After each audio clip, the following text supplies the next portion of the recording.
Hello po guys, good morning once again no, sa video ngayon. Hari kita sa tubangan sa Capiz Government and Business Center. There is atubang sa Provincial Park Rojas City Capiz. So muna guys, so, ang Capiz Business Center or Capiz Government and Business Center no. So sa subong no nga aga katawhay pa ano oras na to alas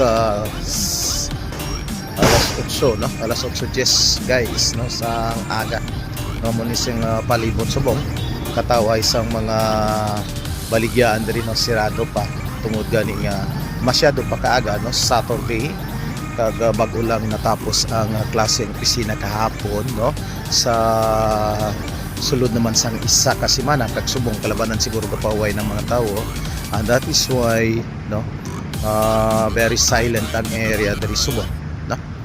So mo ni guys ang Capiz Government and Business Center ari kita sa atubangan sa Palawan Township. Okay, so mo ni guys kag diri sa ato right side amo ang Capiz National High School no.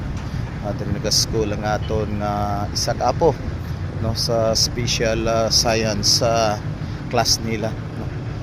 Okay, so may ari diri nga stage, so I believe no this is stage preparation for the Maragtas no sang pag-open sang Pasko sang Maragtas sang Capiz no in honor with our of course with the leadership of our Governor Honorable Fredinel Castro no. So sa likod sini guys no amo ang Provincial Park araw Provincial Park guys.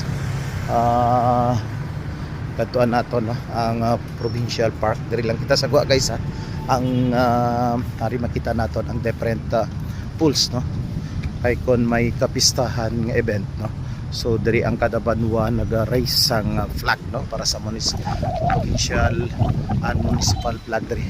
So mo ni guys sa likod sang mga flag poles nga mo ang Provincial Park nga sa diin isa ining ginadayuhan man sa mga tao pag abot sang December kay kanami diri sang preparation sang Christmas lanterns and decoration no nga sa diin natutukan man naton ina nakuhaan naton sang nagligad nga Christmas. So mo ni guys no sa ibabaw sa liwat ang Capiz Government and Business Center. So balik na kita dito guys no dito sa entrance. Okay, pagwa na kita. So mo ni guys no ang Capiz Government and Business Center mo ni guys ang entrance na okay, so that's it guys, bye bye.